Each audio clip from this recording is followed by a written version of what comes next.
Anda kembali bersama kami di NTV Dialog. Pemirsa, Timnas Indonesia U23 alias Garuda Muda memulai perjuangan untuk mencapai putaran final Piala Asia. Jadi tuan rumah grup J kualifikasi, Garuda Muda bersaing dengan Laos, Makau, dan Korea Selatan. Sekitar 2 jam lagi Garuda Muda ditantang Laos di Stadion Gelora Delta Sidoarjo, Jawa Timur. Bagaimana peluang skuad Gerald Vandenberg di laga dan di babak kualifikasi ini? Kita bahas bersama analis sepak bola yang sudah hadir bersama kami di studio. Ada Abdul Haris, dan kami juga akan mencoba terhubung dengan Eksekutif Komite PSSI Arya Sinulinga, tapi masih menunggu. Bung Ais, terima kasih bersama kami di NTV Prime Dialog. Kurang lebih 2 bulan setelah kemarin AFF Indonesia mendapatkan hasil minor setelah kalah dengan Vietnam. Menurut Anda, malam hari ini bagaimana kesiapan timnas muda kita U23? Iya, kalau dibilang di AFF kita dapat hasil minor, saya pikir enggak ya, enggak terlalu ya. Karena Gerald Vandenberg persiapannya itu kurang dari sebulan saat menukangi tim untuk tampil di Piala AFF kemarin. Dan hasilnya cukup positif, kita bisa sampai ke final, meskipun bisa dikatakan ada 1-2 hal yang memang masih minus ya. Salah satunya adalah masalah finishing touch, masalah serangan. Dan juga kedalaman skuadnya masih agak-agak kurang saat itu ya. Saat ada Arkan Fikri cedera, daya serang menjadi menurun. Dan di final kita kalah 1-0 menghadapi Vietnam. Sekarang ada bisa dikatakan 2 bulan ya dari sana, dan pelatih Gerald Vandenberg tentu sudah lebih tahu bagaimana kualitas tim ini, kualitas para pemainnya, dan ada 7 pemain baru yang kemarin nggak dibawa, sekarang ada Rafael Strike ya, kemudian juga ada beberapa nama lainnya yang Michael Tata juga, kemudian juga Dion Marks, pemain keturunan ya. Artinya dengan tambahan pemain-pemain ini tentu kekuatan kita akan lebih solid ya. Sayangnya pemain-pemain seperti Ivar Diana tidak bisa ikut karena cedera. Baik, sebelum kita bahas terkait dengan starting 11 yang paling tidak kita akan dapatkan 1 jam sebelum kick off begitu ya, which is itu 18.30 kita baru dapat. Nanti kita akan bahas. Tapi saya mau sapa dulu Pak Arya yang sudah bergabung bersama kami melalui sambungan Zoom. Pak Arya, terima kasih telah bergabung bersama kami di NTV Prime Dialog. Kalau soal target, apa yang PSSI targetkan untuk timnas U23 di grup J di babak kualifikasi Piala Asia 2026 mendatang? Udah pasti kita target lolos masuk ke kualifikasi ya, ke putaran di Piala Asia-nya gitu. Jadi lolos dari kualifikasi, itu target udah pasti yang kita inginkan dari tim kita yang ini gitu. Gitu Mas. Baik, kalau terkait komposisi apa yang diharapkan PSSI, kalau tadi sedikit juga sudah dibahas oleh Bung Ais, apa yang diharapkan dari para pemain yang akan diturunkan starting 11 nanti oleh sang pelatih? Ini kan kita bisa lihat ya bahwa pelatih kita ini sangat memberi ruang kepada pemain-pemain dari Liga Super League ya, Super League-nya kita gitu ya, I-League-nya kita gitu. Jadi banyak sekali pemain-pemain dari klub-klub yang dikasih kesempatan untuk bermain. Ini juga menunjukkan bahwa sesuatu yang diminta oleh satu regulasi di mana pemain usia U23 itu dikasih banyak menit bermain di klub, itu memberikan hasil yang cukup baik, sehingga pemain-pemain yang ada sekarang ini yang diandalkan oleh Gerard ini adalah pemain-pemain sebagian besar dari pemain yang ada di di liga kita gitu. Dan kita lihat juga pemain naturalisasinya cuma 2 ya, cuma 2 yang ada. Jadi udah artinya ruang besar dikasih kepada pemain-pemain yang ada di liga kita gitu. Itu sih kita lihat Mas ya. Jadi kita senang betul ya, karena pelatih Belanda ini walaupun mereka berasal dari Belanda, ternyata memberikan ruang besar kepada pemain-pemain kita gitu. Tidak hanya mengandalkan dari pemain naturalisasi yang memang dari mereka banyak bermain di Belanda gitu. Baik, Indonesia menghadapi 2 laga yang cukup bergengsi antara Garuda Muda dan juga Garuda Senior yang relatif berdekatan laganya ini. Bagaimana kemudian PSSI berharap bahwa pemain-pemain yang ditugaskan di Garuda Muda dan juga Senior ini sama-sama menghasilkan sesuatu yang bisa membanggakan untuk negara? Ya, udah pasti kita kasih target, kemudian juga sama seperti yang untuk senior kan kita tahu bahwa mereka, ini uji coba bagi mereka. Kita tahu Patrick itu nggak pernah uji coba ya. Dia pelatih yang nggak pernah uji coba gitu ya, kayaknya. Langsung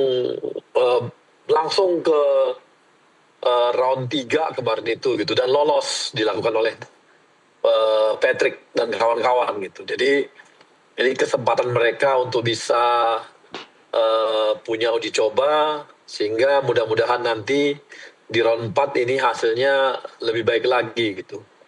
Ini cukup unik ya, karena mereka nggak pernah uji coba, langsung main, dan main juga cukup bagus, bisa meloloskan kita ke round 4.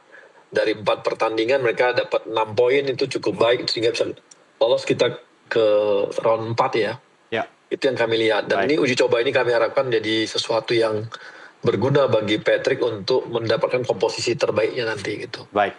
Pak Arya, tadi Bung Ais juga mengatakan bahwa relatif waktu sebentar untuk Gerald membawa Garuda Muda menuju ke final Piala AFF Juli lalu begitu. Kemudian ada waktu 2 bulan untuk mempersiapkan kualifikasi Piala Asia 2026 mendatang begitu.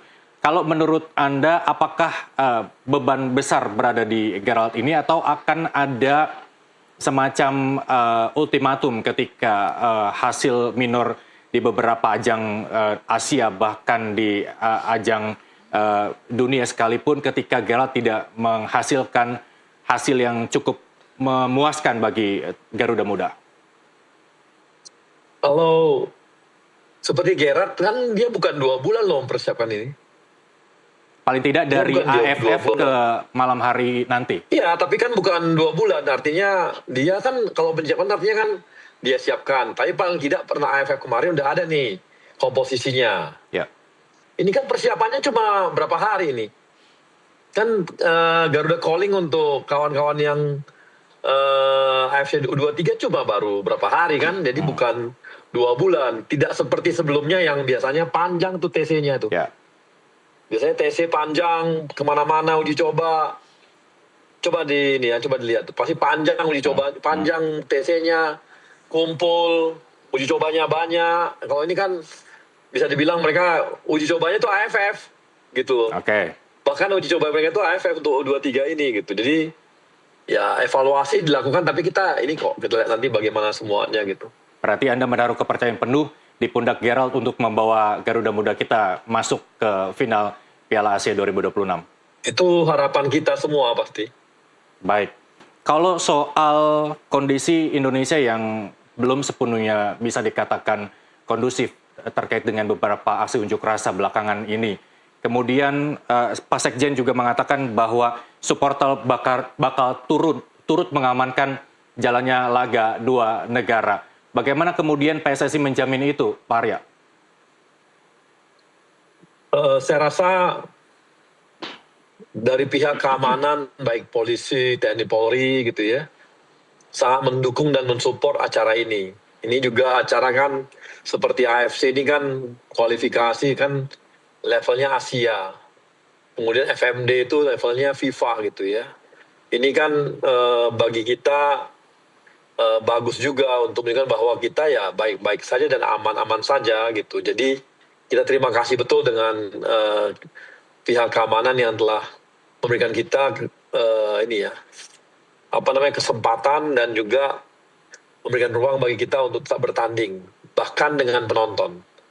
Dan memang teman-teman supporter juga kami sudah koordinasi, mereka juga melakukan campaign untuk jaga kota mereka ya. Jadi mereka peduli terhadap keamanan bangsa kita, keamanan kotanya, dan ini teman-teman bonek juga di Jawa Timur ya, bersama teman-teman klub lain yang memang ikut juga nonton, itu sudah kita bangun komunikasi juga, supaya mereka juga ikut untuk mendukung dan mensupport dan menjaga keamanan, karena ini mempertaruhkan nama baik bangsa kita gitu. Baik. Karena kan namanya sepak bola pasti jadi hal yang sangat menyolok kalau ada sesuatu gitu ya. Bagi Baik. bangsa kita kan jadi jelek juga kalau ada sesuatu. Maka kami kemarin dengan mereka berkoordinasi dan berkomunikasi supaya mereka bersama kita berjaga-jaga gitu dengan kondisi ini gitu.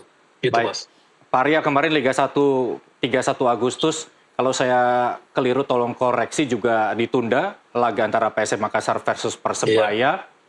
Terus bagaimana kemudian tipikal supporter dari tingkat liga dengan supporter tingkat timnas? Apakah kedewasaannya juga bisa cukup menjamin bahwa laga nanti malam dapat berjalan secara aman begitu? Saya rasa kalau udah ngomong Indonesia, teman-teman supporter klub kan udah berbeda ya. Mereka pasti sangat menjaga Indonesia lah. Jadi tingkat kedewasaan mereka juga levelnya level nasional sudah, levelnya level Indonesia, pasti mereka jaga banget ini. Kita percaya itu kok sama teman-teman supporter. Baik, kalau terkait dengan Garuda Muda versus Laos, kemudian bagaimana menurut PSSI kans kemenangan Indonesia? Ya, kita berharap menang pasti ya. Baik, ada Korea Selatan yang mungkin menjadi lawan yang cukup dapat diperhitungkan oleh Garuda Muda. Ya pasti ya, di klub ini, di grup ini yang berat itu adalah Korea Selatan. Mereka langganan untuk masuk ke Asia gitu ya. Jadi dunia juga begitu. Jadi sesuatu ini adalah timnas U23 yang cukup berat juga bagi kita. Tapi ya ini harus kita hadapi kan. Mudah-mudahan kita bisa ngimbangi dan bisa juga ngambil poin dari mereka gitu. Baik, menariknya laga FIFA Matchday Indonesia senior dan juga babak kualifikasi grup J Piala Asia 2026 Garuda Muda digelar di dua lokasi di Jawa Timur, di Sidoarjo dan Surabaya. Ini menarik. Apa kemudian perhitungan dari PSSI? Pasti konsentrasi ya, supaya konsentrasi kita satu, Mas. Jadi kami juga bisa mengelola dengan, kan ini kan yang ngelola kita ya dari PSSI, dengan di satu kota yang nggak jauh berbeda tempatnya di stadionnya Sidoarjo dan di GBT, itu kami harapkan kita bisa lebih bisa kami bisa manage dengan baik lah gitu. Kalau tadi beda kota provinsi itu sangat berat juga ya bagi kami, sehingga sangat terpecah belah terpecah sumber daya manusianya, terpecah Mas, resource kita terpecah. Dengan satu gini kan kita bisa selenggarakan dengan berbarengan dan kita masih bisa seperti kayak turnamen aja.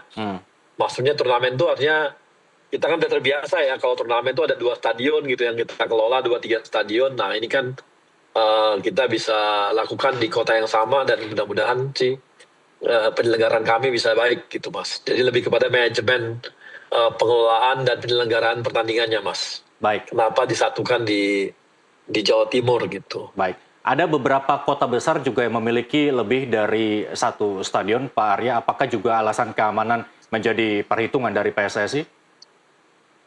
Enggak sih, kita kan udah memutuskannya sejak lama ya. Dari segi lapangan juga 2 tempat yang berdekatan, saat ini memang Jawa Timur yang cukup baik gitu. Pilihannya seperti kita kan udah terbiasa di Jawa Timur. Dengan hal yang seperti ini, ya mudah-mudahan sih kita selenggarakan dengan baik dan cepat, bagus lah gitu Mas. Baik. Balik lagi ke supporter Piala Asia dan juga FIFA Matchday begitu.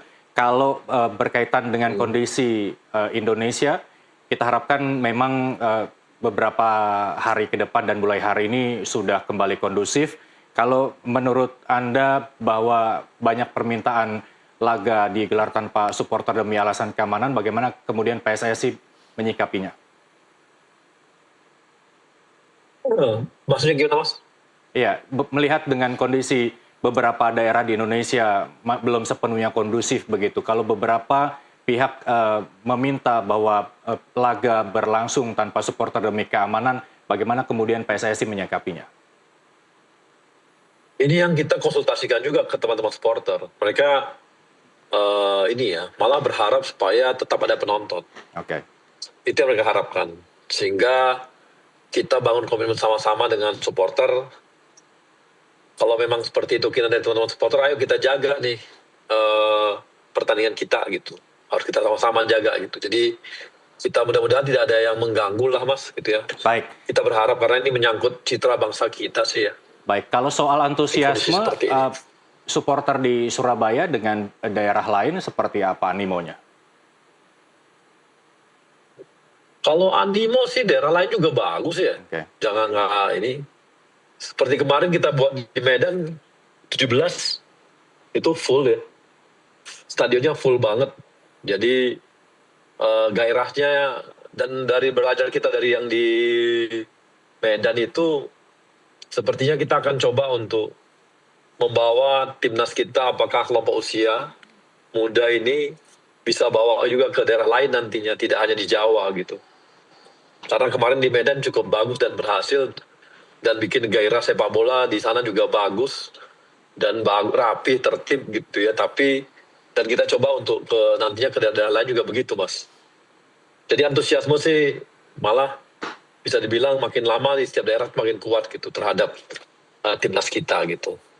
Baik, kalau PSSI bagaimana melihat dengan pemain? Ini mungkin menjadi fokus kita di segmen ini. Ada nama Jane Raven, terus kemudian ada Rafael Struijk, dan kemudian ada Arkan Fikri, terus kemudian ada Dion Mark, Raihan Hanan begitu ya. Nama-nama ini yang digadang-gadang menjadi aktor penentu kemenangan dari Indonesia. Kemudian bagaimana PSSI melihat sepak terjang nama-nama ini di Garuda Muda?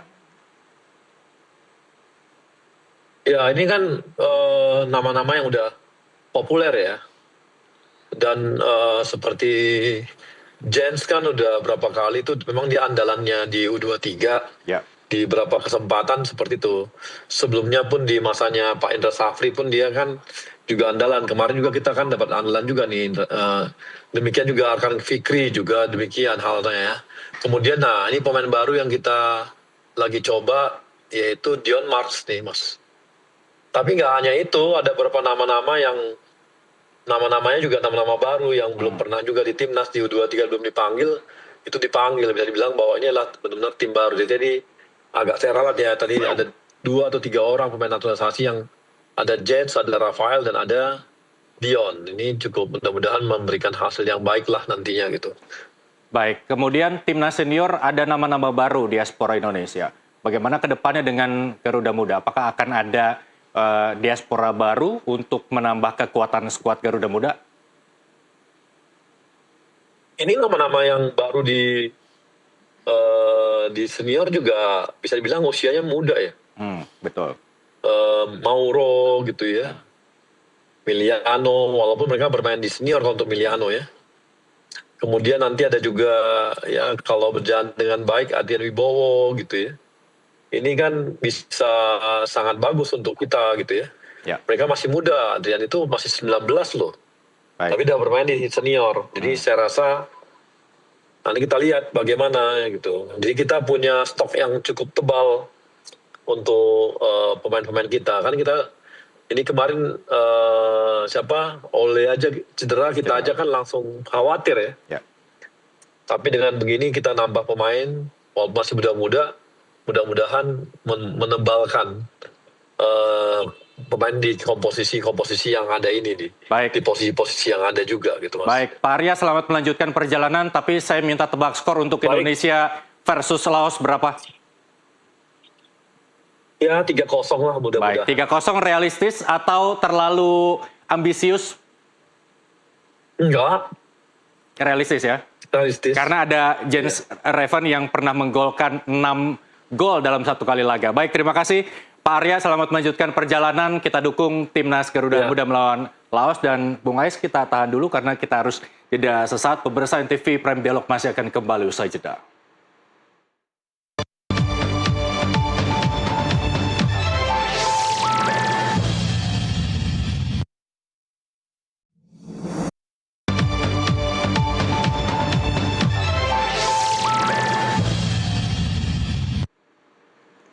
Anda kembali bersama kami di NTV Prime Dialog, masih bersama Bung Ais. Bung Ais, kalau tadi Pak Arya menyebut 3-0, rasanya tidak masih masuk akal begitu. Karena 5 pertandingan terakhir Indonesia melawan Laos ini 4 kali menang dan 1 kali kalah. Pernah mendapatkan poin 4-0 begitu ya. Rasanya 3-0 ini menjadi hal yang mudah harusnya bagi Garuda Muda. Masuk akal ya, karena kita 4 pertemuan kita bentrok dengan Laos ya di kelompok umur U23 ini. Dan kita selalu menang dengan minimal 2-0. Ya. Terakhir 2019 di SEA Games kita menang 4-0. Betul. Dan sebelumnya kita menang 3-0, sebelumnya lagi 3-0 dan di pertemuan pertama kita menang 2-0. Artinya di laga kali ini kans kita, kesempatan kita main di kandang sendiri.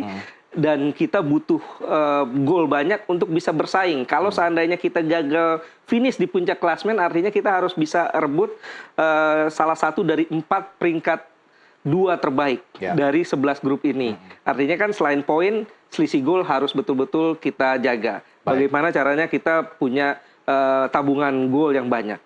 Tapi jangan serta-merta kita punya sejarah yang menang 4 kali melawan Laos itu menjadi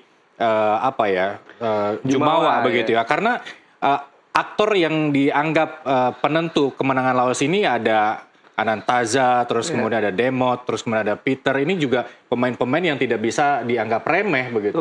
Betul ya, memang ya. Tapi kalau kita nilai gap sepak bola Indonesia dan sepak bola Laos ini masih 2 tingkat di atas ya. Kita ada di atas Laos. Dan juga tim ini juga punya persiapan yang cukup bagus ya. Memang betul tadi Pak Arya bilang bahwa kita ini tidak bisa menghitung bahwa persiapan Gerald Vandenberg ini 2 bulan. Karena setelah Piala AFF kita ada jeda cukup panjang dan sekarang baru dikumpulkan lagi. Kurang lebih sekitar seminggu ya. Tapi pemain-pemain kita ini punya pengalaman di Liga, punya kesempatan, punya menit bermain di Liga, sehingga pengalaman mereka ini sangat dibutuhkan buat timnas. Oke. Kalau tadi saya sudah sebut 5 nama yang bisa dikatakan pemain yang potensial, yang bisa membawa Garuda Muda menang melawan Laos, saya juga punya grafisnya, boleh ditampilkan. Mungkin nanti Bung Ais bisa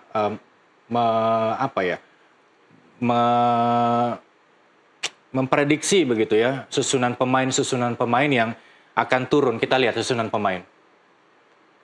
Ya, ini dengan strategi 4-3-3 begitu ya. Kalau Anda membaca ini, apa yang harus dikoreksi?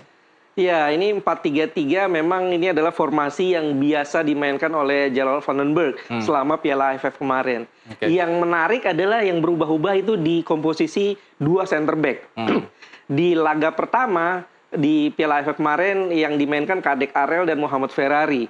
Tapi di laga kedua dan laga berikutnya yang dimainkan Kadek Arel dan Kakang Rudianto ya. Sementara di kanan yang dimainkan itu kecenderungannya Buffon, Fahreji Buffon, dan di kiri Donitri. Kiper Muhammad Ardiansa. Kalau saya pikir dengan adanya Dion Max ini akan membuat persaingan di belakang semakin ketat. Nah, pertanyaannya apakah pelatih Gerald Vandenberg langsung percaya kepada Dion Max? Karena komposisi yang kemarin di belakang antara Muhammad Ferrari dan Kadek Arel ataupun Kadek Arel dan Kakang ini sudah bagus. Saya pikir Dion Max akan dipertimbangkan dulu apakah dia main sejak awal atau justru dia dimasukkan di babak kedua ya sebagai pelapis.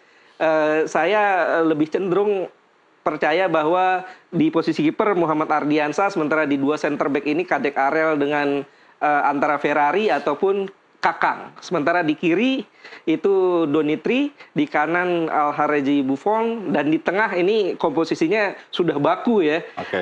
Ada Arkan Fikri, Tony Firmansyah, dan Robi Darwis. Ini saya sepakat karena ini gelandang terbaik yang dimiliki. Kalau tipikal Dion yang maunya menyerang begitu ya, dibutuhkan lawan dengan Laos begitu untuk mencetak gol, Bung Ais? Iya, sangat mungkin ya, karena yang dihadapi sekarang adalah lawan yang levelnya di bawah kita ya. Tapi tentu pelatih Gerald Van den Berg tidak terlalu ingin berjudi ya. Karena Dion Mack ini baru masuk, baru Pinggiran. datang. Betul, baru datang, baru bergabung sehingga belum tentu dia bisa langsung nyetel. Nah, tapi ya tentu pelatih yang lebih tahu ya kalau seandainya di latihan Dion Mack langsung tampil bagus bersama Kadek Arel atau bersama Ferrari atau bersama Kakang, bukan tidak mungkin Dion Mack akan langsung dimainkan. Baik, ini kan kita namanya prediksi begitu ya. Terus kalau tadi Pak Arya juga bilang Garuda Callingnya relatif singkat begitu ya. Bagaimana kemudian chemistry antar pemain menurut Anda?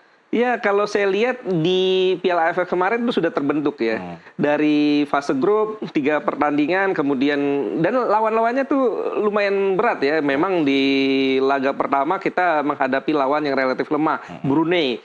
Di laga kedua naik sedikit Filipina, kita juga bisa menang. Di laga ketiga kita menghadapi Malaysia seri.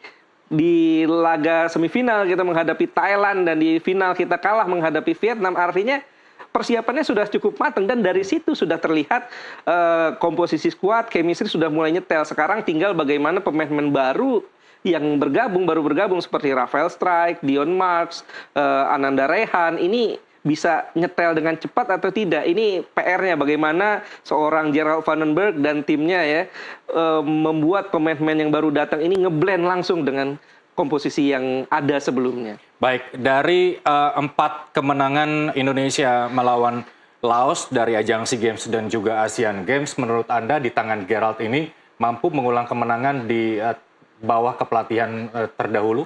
Iya, saya yakin menghadapi 2 pertandingan awal, baik itu Laos nanti malam, kemudian di tanggal 6 kita menghadapi Makau, kita masih menang. Dan potensi untuk bisa bikin gol atau pesta gol sangat tinggi. PR-nya adalah bagaimana menghadapi Korea Selatan.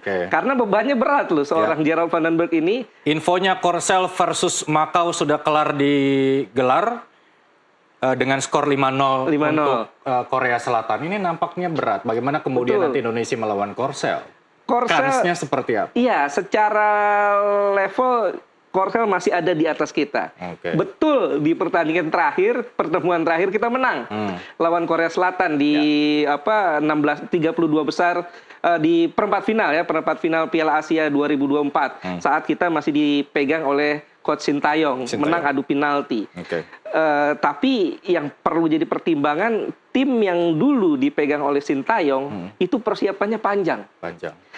Komposisi skuadnya, chemistry mereka antara pemain-pemainnya itu sudah kuat. Dan banyak pemain-pemain langganan senior di sana. Marcelino Ferdinand, Witan Sulaiman, Hernando Kalau dari data Rafael juga 23 caps begitu, apakah itu juga tidak membuat jaminan bahwa Garuda Muda ini kuat? Betul ya, memang kalau kita lihat dari tim tahun lalu, ini ada beberapa nama yang jebolan tahun lalu ya, ada Rafael Strijk, kemudian Arkan Fikri juga saat itu dengan 19 caps ya. Main Donitri juga saat itu ada walaupun bukan jadi pemain inti ya di saat itu. Tapi kalau kita lihat chemistry-nya, kita tidak bisa membandingkan tim di era Sintayong dengan tim saat ini. Karena persiapannya beda. Persiapannya beda. Di era Sintayong persiapannya lebih panjang dan pemain-pemain yang dibawa saat itu adalah kebanyakan pemain-pemain yang sering bermain di level senior. Apakah Indonesia juga tidak patut optimis dengan persiapan yang relatif singkat ini? Terbukti bahwa Gerald mampu membawa Indonesia ke final di AFF kemarin begitu. Iya, ya kalau optimis kita tetap harus optimistis karena kita main di kandang sendiri. Dan jangan lupa di era Coach Indra Syafri juga di U19 kita menang di GBK menghadapi Korea Selatan 3-2 saat itu di kualifikasi Piala Asia juga ya. Padahal saat itu orang pikir bahwa kita akan kena bantai, tapi ternyata kita bisa menang. Dan di laga kali ini, di episode kali ini saya yakin kita bisa mengimbangi. Bahkan bukan tidak mungkin kita bisa membuat kejutan. Baik. Kalau optimistis itu muncul nih saat ini, kita bisa menambah rasa optimis itu dengan selama 6 kali ikut kualifikasi Piala Asia begitu ya. Indonesia tercatat 2 kali menang melawan Timor Leste dan juga Turkmenistan di laga perdana. Terus kemudian 4 kali kalah dengan Australia, Malaysia, Thailand, dan Thailand begitu ya. Dengan kekalahan itu wajar Australia, mungkin Thailand berada di atas Garuda Muda begitu ya. Tapi dengan Timur Leste dan Turkmenistan dan hari ini Laos, itu artinya bahwa Indonesia optimis ya. Iya, ada peluang itu maksudnya. Iya, insya Allah kalau seperti yang saya katakan tadi, menghadapi Laos, menghadapi Makau, harga mati kemenangan. Nggak bisa ditawar-tawar lagi karena tim lawan kita levelnya di bawah kita ini. Walaupun kita tidak bisa terlalu sombong ya, tidak bisa terlalu takabur. Tetap kita harus respect kepada lawan, tidak boleh kasih kesempatan mereka berkembang, tetap menguasai ball possession dan menciptakan peluang sebanyak-banyaknya dan memaksimalkan peluang tersebut sebanyak-banyaknya menjadi gol. Jangan kasih kesempatan tim berkembang, tapi tetap kemenangan adalah harga mati. Karena Laos, kalau kita kehilangan poin lawan Laos, dan apalagi kehilangan poin lagi lawan Makau, ini tentu untuk bisa bersaing lolos berat. Agak berat ya. Baik, kita kembali lagi ke para pemain begitu ya. Saya punya grafis kita bisa tampilkan. Dari nama-nama yang tadi saya sudah sebutkan, 5 aktor yang digadang-gadang menjadi pemain yang potensial untuk bisa membawa Garuda Muda menang melawan Laos. Kita lihat. Iya. Ini apa yang kemudian Bung Ais lihat dari pemain ini? Rafael Strijk, dia aktor salah satu aktor yang bikin Indonesia menang lawan Korea Selatan di tahun lalu. 2 gol dia cetak ke gawang Korea Selatan dengan sangat baik. Tapi faktanya di beberapa pertandingan terakhir performanya menurun. Bahkan bisa dibilang 1 tahun terakhir dia ini performnya menurun sekali ya, karena memang menit bermain dia di Melbourne City sebelumnya, di klub sebelumnya ini tidak dapat menit bermain yang banyak. Kemudian juga saat pindah ke Super League di klub Indonesia juga dia belum menunjukkan kualitasnya kembali. Oke, apakah itu hasil-hasil yang Bung Ais ucapkan membuat timnas senior tidak kembali memanggil Rafael? Saya pikir bukan karena Rafael tidak dipanggil ke senior, tapi ini adalah ada 2 kepentingan berbeda ya. Bahwa ada U23 dan ada senior. Dan senior kan ini uji coba nih. Artinya kepentingan untuk meloloskan Indonesia ke Piala Asia U23 ini tentu prioritasnya lebih utama, sehingga Rafael Strijk dipilih untuk bisa masuk. Sebetulnya masih ada beberapa nama lain ya. Masih ada Marcelino yang bisa dipanggil. Tapi kan tentu ini ada lobbying, ada bargaining antara Coach Gerald Van den Berg dan Coach Patrick Kluivert ya. Untuk bisa menjaga kepentingan masing-masing. Baik, kita lihat pemain berikutnya. Ada Jens Raven. Ini si pemain yang impresif. Ya. Yang mencetak 6 gol dan dinyatakan sebagai top skor. Betul, ini karakter striker murni ya, yang memang dibutuhkan oleh kita. Tapi memang levelnya ini kita belum bisa meningkatkan level Jens Raven ke level senior ya. Itu kenapa dia belum pernah dipanggil ke timnas senior. Tapi tetap Jens Raven adalah andalan utama untuk kelompok umur ya, untuk U23, dan terbukti dia yang menyelamatkan Indonesia dari kekalahan saat kita lawan Thailand ya. Gol dia di menit-menit akhir itu sangat berharga. Baik. Berikutnya ada pemain lagi yang digadang-gadang akan menjadi aktor, Dion Marks. Bagaimana Bung Ais menilai? Nah, ini Dion Marks, seorang center back, posturnya juga jangkung. Kemudian juga dia visi bermainnya adalah visi bermain ala-ala Belanda ya. Meskipun di divisi 2 ya. Meskipun di divisi 2, tapi tetap Belanda ya. Tapi permasalahannya tentu ini dia belum lama bergabung dengan para pemain lainnya. Ini chemistry inilah yang memang sangat dikhawatirkan. Nah, itu tadi yang saya juga pesimiskan bahwa menurut Pak Arya dengan waktu yang relatif singkat, bagaimana kemudian mereka membentuk chemistry satu dengan pemain yang lain. Iya, memang inilah yang jadi PR besar ya untuk seorang Gerald Van den Berg. Tapi saya pikir akan lebih aman jika Coach Gerald ini memainkan pemain-pemain yang sudah nyetel ya. Baik itu Kakang dengan Kadek Arel. Gitar nyetem ya, udah nyetem ya. Baik, berikutnya ada siapa di sana? Kita Arkan Fikri ya, kalau tadi saya sebut bahwa dia sudah memiliki 19 caps dan juga baru saja sembuh dari cedera begitu. Iya. Bagaimana Anda melihatnya? Tanpa Ivar Jenner yang tidak bisa bergabung karena cedera ya, Arkan Fikri adalah metronom yang dimiliki oleh timnas U23 kita, dan sayangnya kemarin di final dia baru masuk di babak kedua ya, itu pun sudah menjelang akhir-akhir pertandingan. Dia cedera saat itu sehingga kualitas permainan Indonesia, kualitas serangan kita sedikit menurun, dan sekarang dia dalam kondisi fit, saya pikir dia akan jadi aktor utama juga di tengah bersama Tony Firmansyah dan juga Roby Darwis ya, atau bisa jadi Rehan Hanan bukan tidak mungkin juga sedikit didorong ke tengah lagi ya. Baik, sekalian Rehan Hanan terakhir, 5 aktor yang kita sudah bahas. Bagaimana Bung Ais melihat Rehan Hanan? Iya, ini pemain yang melejit bersama Persija. Ya. Kita perlu terima kasih kepada Persija karena banyak memberi menit bermain kepada dia di musim lalu, dan musim ini juga permainannya semakin matang ya. Dia bisa dikatakan pemain versatile, bisa sebagai gelandang serang ataupun sebagai pemain sayap. Biasanya di timnas U23 dia dimainkan di sayap, tapi juga saat Arkan Fikri cedera dia dimainkan sebagai attacking midfielder. Saya pikir dia akan sangat penting, dan saya yakin dia akan jadi starter malam ini. Bermain di sayap ya, bersama dengan trionya bisa jadi Rafael Strijk dan Rahmat Arjuna di kiri. Baik, dari ulasan Bung Ais ini semoga semakin menambah keoptimisan masyarakat Indonesia untuk mendukung Garuda Muda menang melawan Laos malam hari ini. Sama seperti Pak Arya, prediksi skor, kalau tadi Anda bilang bahwa 3-0-nya Pak Arya itu bisa jadi kenyataan, kalau dari Anda? Saya justru lebih optimis, 4-0. 4-0, kembali mengulang pada SEA Games 2019. Baik, luar biasa. Terima kasih Bung Ais, waktu kita terbatas. Kita bertemu di lain kesempatan di laga-laga penting lain Indonesia melawan lawan-lawan yang di beberapa ajang. Baik, terima kasih Bung Ais, dan pemirsa NTV Prime Dialog harus saya akhiri. Kita kembali dengan NTV Prime Bulletin usai jeda berikut. Tetaplah bersama kami.